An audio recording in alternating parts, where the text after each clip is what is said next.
about shit. A few weeks ago, I found myself in the middle of South rural India needing the toilet, and unfortunately, there was no toilet, which put me into a bit of a difficult position. I spent a few weeks raising £800. I spent 10 weeks in India, and my team was comprised of 8 Indian volunteers and 8 English volunteers. And we went on a wash project which was focused on sanitation and water, and I went with an organisation called Rally International. Before that, I was probably a little bit stuck in the rat race as shown by Pollitt, the political cartoonist here, and I always thought that if I just kept on working and working all the time, that would satisfy me, and that was the way things were going to be.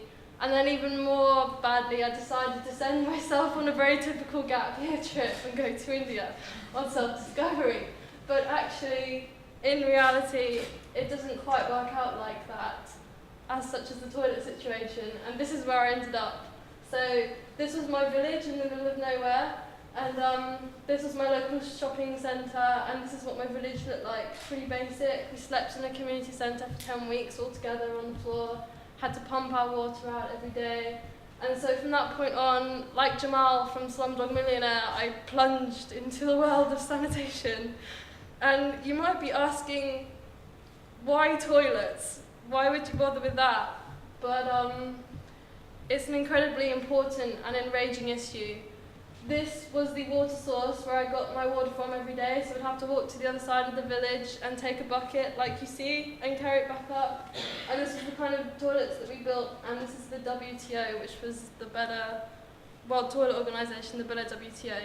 So sanitation is the greatest medical milestone of the last British century and a half. It saved more lives than any other invention. But in India, more people have a mobile phone than they have a toilet.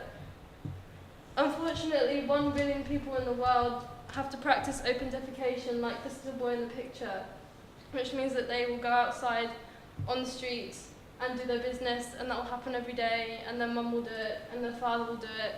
And this spreads really bad diseases because they'll bring it through on the hands and on their feet, and flies will bring it through, and it will contaminate their water sources and contaminate their food. So it's a really pressing issue. So to make sure the project was successful in our village, we did a cultural exchange. So we did homestays and we slept in the villagers' houses, we did a henna night, we did like a fashion show, lots of things to sort of build trust with the villagers. That was our first step.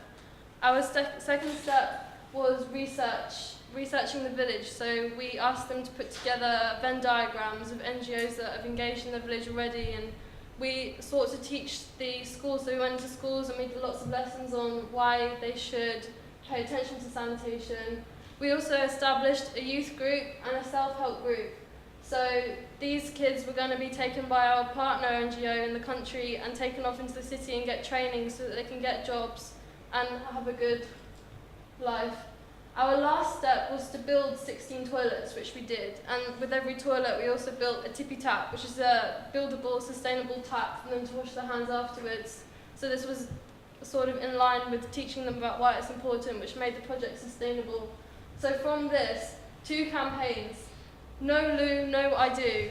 There's an Indian woman who famously left her husband because he didn't have a toilet, and she wasn't going to put up with that, and she now goes and encourages other people to not put up with that.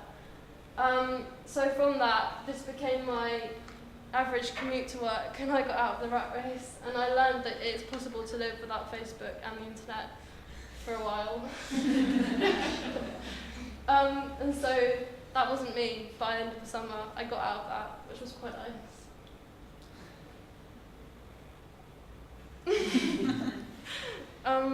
And so if you do go on a trip like this, make sure that you research it and that it is sustainable, and then you can make great memories like this, and it's a really excellent thing to do. So that was my trip. Just enjoy the next slide of photos. If anyone wants to ask me about volunteering after the talk, then of course please do. But if you can take anything away from this trip, it's do be brave, do throw yourself in, and talk about sanitation, because it's such an important issue. And I'm sure all of you are going to leave at some point and go to the toilet and not even think about it, but for some people that's not an option. So inspire others and challenge yourselves to keep changing our world. Thank you.